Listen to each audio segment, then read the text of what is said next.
تیرے نزدیک تو میدان حدیبیہ میں صحابہ آگے بڑھ کر رسول اللہ کی مبارک تھوک ایسے ہاتھوں پر لے رہے تھے، تیرے نزدیک تو پھر یہ بھی عجیب بن جائے گی کہ یہ کیا بات ہوئی جی، تھوک وہ لے رہے تھے، پھر تھوک وہ صاف نہیں کرتے تھے، ایسے کر کے منہ پر مر،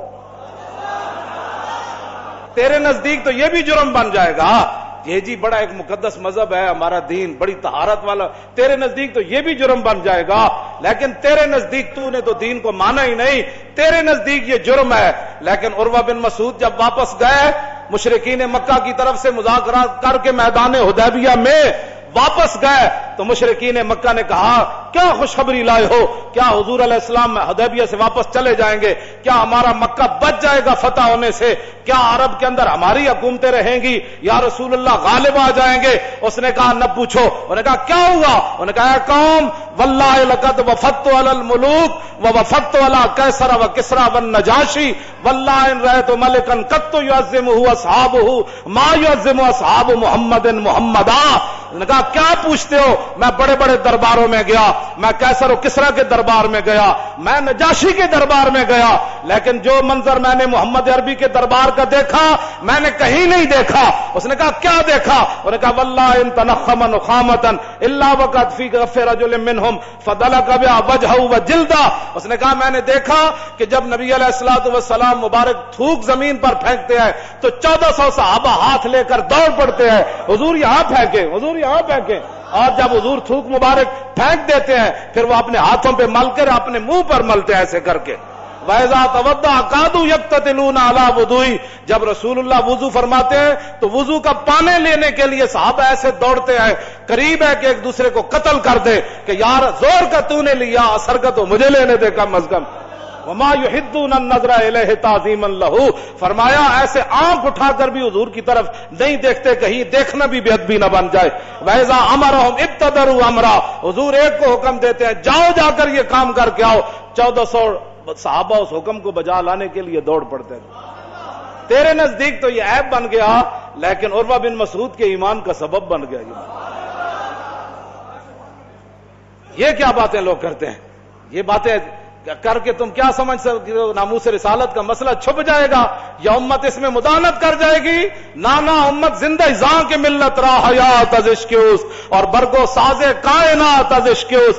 اقبال کہتا ہے امت مسلمہ زندہ ہے، زندہ رہے گی، غالب ہے، اب کوئی بات نہیں، فرنگی را دل زیر نگی نیست، کیوں جی کوئی بات نہیں، یہ 4 دن امریکہ کر لے جو کرنا ہے۔ افغانستان کو لتاڑنے کے بعد ایک بندہ بھی اس کے قابو ایسا نہیں آیا جو کہے میرا ایمان لے لو مجھے پیسے دے دو، ایک بندہ بھی اس کے قابو میں نہیں آیا جو گوانتا نامو بے میں تم نے علماء کی داڑیاں مونڈ دی اور پتہ نہیں کیڑ پنجروں میں بند کیا جیسے حیوانوں کو بند کیا جاتا ہے، لیکن ان پنجروں میں وہ بند رہے، قرآن کی تلاوتیں وہاں بھی وہ کرتے رہے، ہاں اسلام کو وہاں بھی انہوں نام اقبال کہندا فرنگی را دل زیر نگی نیست، اقبال کہندا اج تک فرنگی ایک دل تے قابو نہیں پا سکے، ملکاں تے تھا ہاں متاعو ملک است دین است، انہیں کیا ہونا ملکاں تے قبضہ ضرور کیتا ہے لیکن دین تے قبضہ نہیں کر سکے۔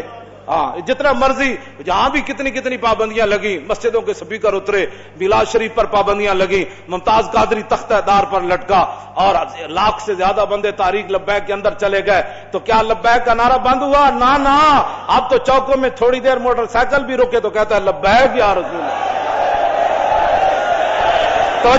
توجہ ہاں اقبال کہنا فرنگی را دل زیر نگی نیست متاعو ملک است دین است، انہیں کیا اس کا متاع اتنا ہی ہے، عراق دے کنویں تے قبضہ کر لیا، تیل دے کنویں لین آیا سی تے قبضہ کر لیا، افغانستان دے خزانے تے قبضہ کرنا سی، خزانے لے کے چلا گیا، اور شام دے اندر جڑا کچھ ہوتے لوٹ مار سی امریکہ کر کے چلا گیا، لیکن پھر کیا لرزہ بر اندام ہے؟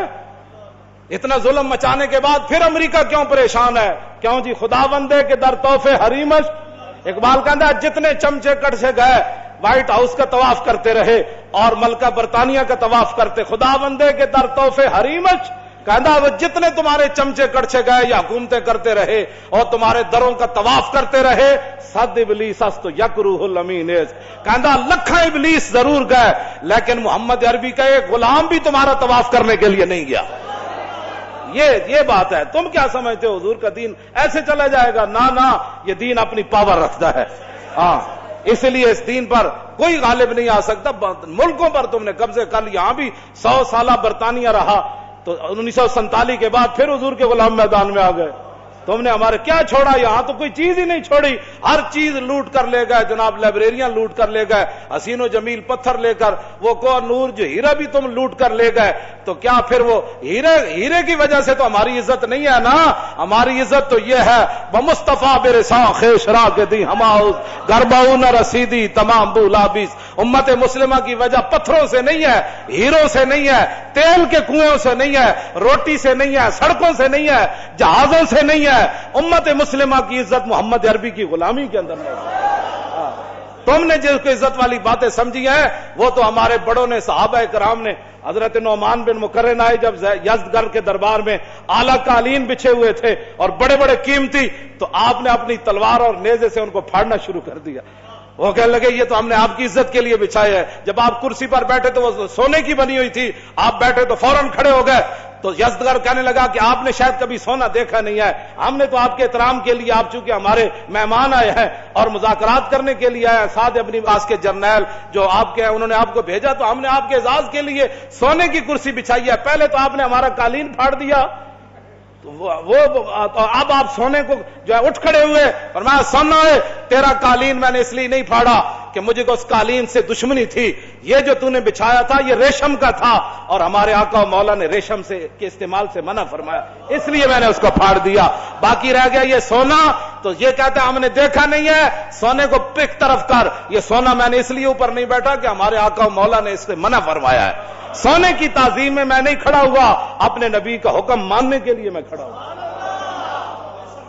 یہ ہے وہ باتیں جو اسلام کی ہے. تو جنہوں نے نہیں پڑھا وہ یہاں بھی یور کر رہے ہیں, یہاں بھی امت مسلمہ کو گمراہ کر رہے ہیں اور گمراہی کی باتیں پھیلاتے ہیں. آپ اپنے کان بند کر دیں. اگر ہم کوئی آپ کو گمراہی کی بات بتا رہے ہیں بے شک اپنے کان بند کر دیں, اور اگر آپ کے کان میں وہ بات